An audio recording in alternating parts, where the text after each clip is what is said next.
guys, thanks y'all for tuning in today. Got another little mask I got to do. We're doing the whole trilogy. So if you get a chance, subscribe to my channel. Check out all the different masks I did. We're doing pretty much what's part 3 all the way up to 12 or 13 or whatever Jason's got. So what we got here is a Jason Voorhees mask, and you can buy these off Temu, Amazon, eBay. These are the good ones, I think. They look more like the Jason mask itself. You can get you a Trick or Treat Studio, which I have here. A spare Halloween. Don't look like this. I actually rehauled this one, but that's what you can get. Or you can get one of these. And these are the ones I like to go with. So basically what we're going to do is Friday the 13th part 8. Jason Takes Manhattan. So this one's going to be pretty much the same as all the other ones I did. It's going to have a gash up here. Chevrons are going to run different. They're going to run this way instead of your other way you normally go. So it's going to look a little different. But what I'm going to do now is I'm going to go ahead and prep the mask. So I'll take the snaps off. We're going to want to get her ready to sand. So basically what I use in the sanding process is one of these. It's a little scuff pad. You can get them from Walmart in the automotive section. They usually have these, or you can go into any of your parts store and they usually got them. And what it is just a sander. So you'll take it and you will see how that you have a shine on that mask. You'll want to hit this so that you don't see that shine no more. What that's going to do is going to let the paint, so you have right here, adhere to the mask.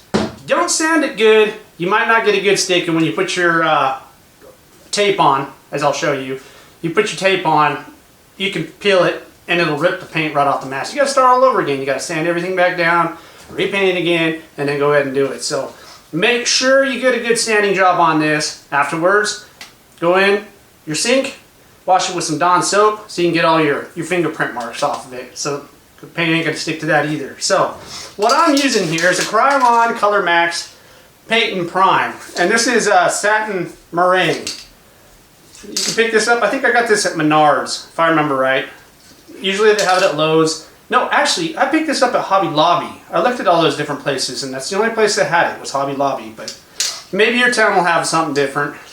But this is the closest that what I've seen through my research on YouTube. Everybody else is using it. It turned out pretty good. This is pretty close to the color of the mask that Jason wears. So I'm going to run with it. So thank you all those other channels that well, showed me this. Anyway, so we'll start by sanding it. Go out to the garage and we'll paint it.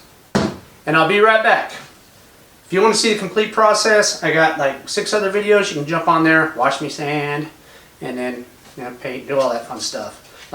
Another thing you'll want to do is these little snaps right here. I'll usually take blue tape, wrap it around them so that they don't get covered. Otherwise you'll have to take and scrape it off so your snap will go back on. It's up to you. Usually what I do. But let's go ahead and do that. I'll come back when this is ready to start our painting process. So we'll already be painted. I'm just going to jump the other steps and we'll jump right into that. So let's go. Okay, you party animals, this is what we got. So I went out and painted it. As you see, I got the blue tape wrapped around the snaps up there. I didn't worry about these ones down here because on the mask they're pretty much halfway painted anyway. I'll be scraping those off a little bit later just so that they have, you know, give you that little on-screen touch. What I'm trying to do is try to make this replicate pretty close to screen used so that when I hang it on my wall with all my other guys, you'll be able to tell it apart from the others.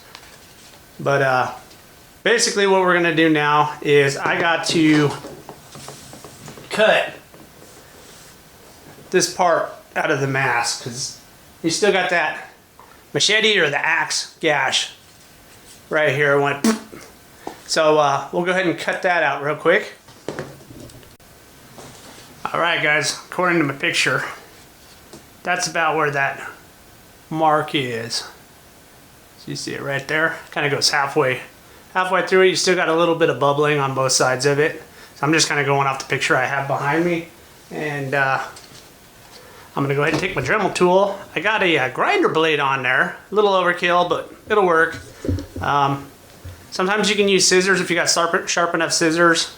You can run scissors down that and cut it as well. I found that if they're not sharp enough though, they'll crack the mask. And so that's why I just kind of opt to go with this. So make sure you're wearing some glasses if you're gonna go this route so you don't get this plastic in your eye and the scalding hot lava plastic on your face. Just be careful.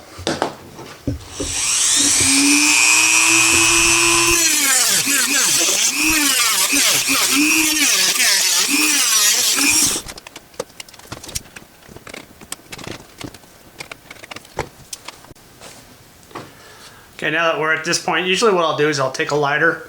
Got one of those lighters that's kind of like a torch. It goes, and I'm gonna go ahead and hit that whole edge to crisp it and clean it up. Because in the movie, it's actually kind of, I don't know, it's melted over. It's been there a long time, so it's not like fresh and all. So what I'm gonna do is I'll just go ahead and hit that real quick, and then I'll be right back. Ta-da! Okay. Now, just take your blue masking tape. With this stuff, you will want to be careful, like I said before. Even though you did a good sand job on it, and you let your paint dry, which, me, I'm kind of impatient right now. I'm kind of just flying through videos, and so I'm like, spraying these, running up, trying to hit them with the heat gun, you know, see if I can get them dried as fast as I can. So there might be some imperfections on mine, but you can let yours dry for hours and come back and be safe about it. But what I do in the meantime is I'll take this blue tape, stick it against your clothes, like your shirt, and rub it so it just pretty much peels that clothing fabric or lint or whatever off. Put it on your jeans. What it's going to do is just make this not as sticky. I mean, you do want it sticky, but I kind of want it to the point that it's not going to rip my paint off of my mask. I've just had bad experiences with that. So we're going to go ahead and put a chevron on this dude. Basically, he has one crust here. It's smaller than your average one.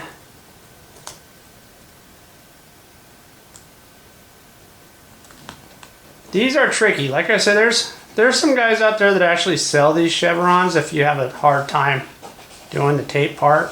What I'll do is I'll usually push my finger down on the edge that it's going to have the paint go against. All this up here on top, I don't care about that. I don't want to have to worry about it peeling my paint off, so I'll just push my finger down firmly on this side, just a little bit. Right in there. So I don't have to worry as much of it peeling my damn paint off. Because it really sucks when you go through all this work. You put a chevron on and you peel half the paint off. So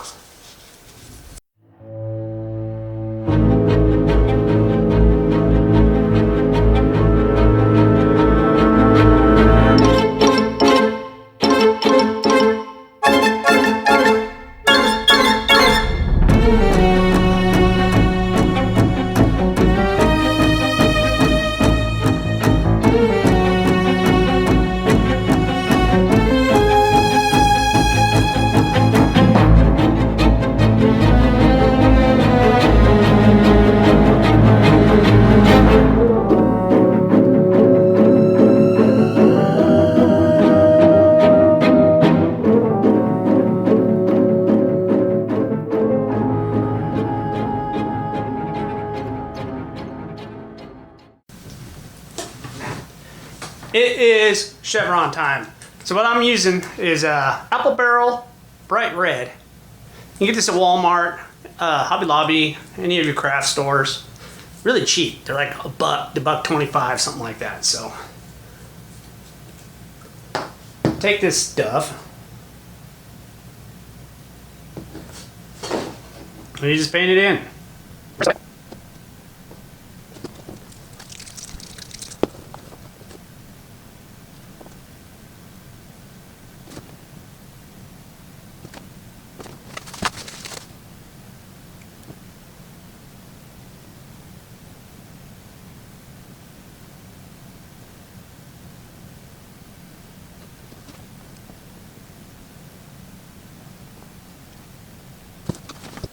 Okay guys, I got some wood stain here. I'm just going to rub a little bit of it around it.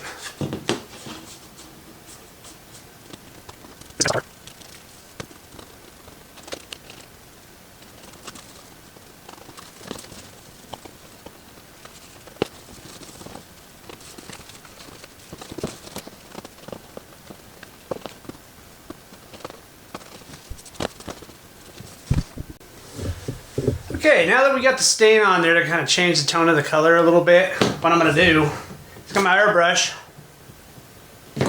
I'm going to mix a little bit of black. This is the same Apple Barrel black that you can get at Walmart. Put a little bit of that in the cup. Then I got two different tones of brown. I got a real brown, which is kind of dark. Some of that in there, and then I got a lighter tan. It's called chestnut. Now, in order to use this kind of paint, if you haven't seen my videos before, in order to use this kind of paint in your airbrush, you need to thin it down. And what I got is a jug of distilled water. You'll want to use distilled water, and I usually just take a little dripper, drip it into there. Get a little stick and stir it around.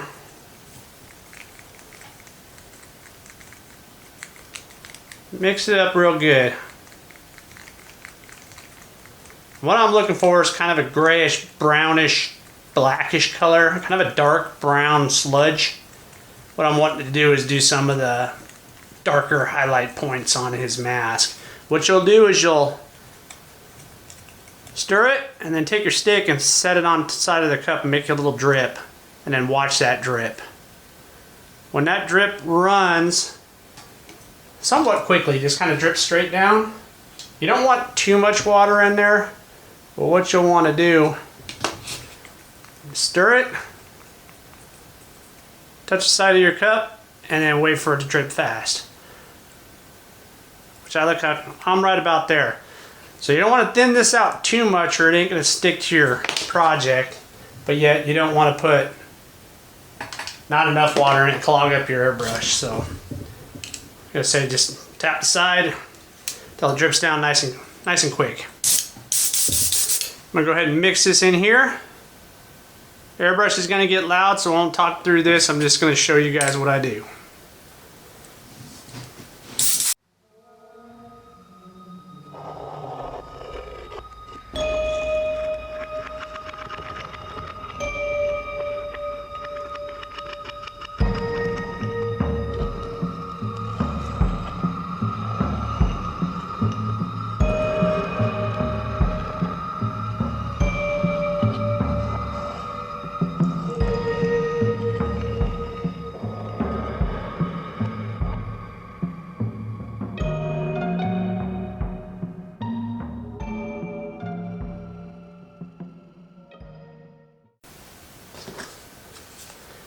Here we go. Now, I'm going to take my blade because this isn't going to be all soft and smooth and pretty like it's showing right now. So, just run my blade through her. Put some scratches in the mask.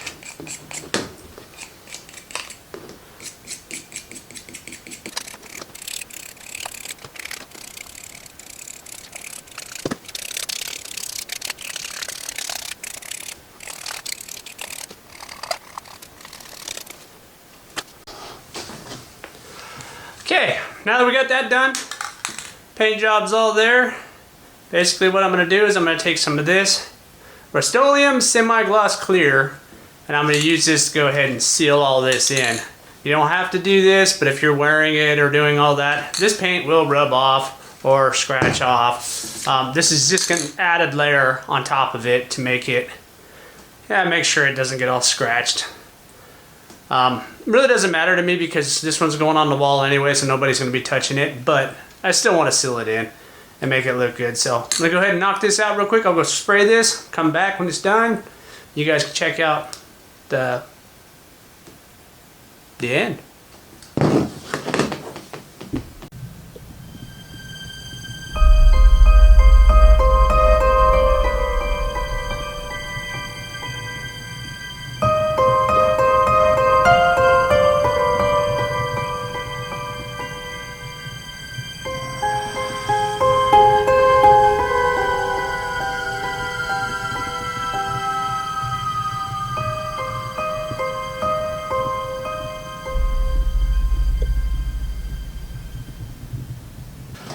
All right, guys, there you have it. What do you think?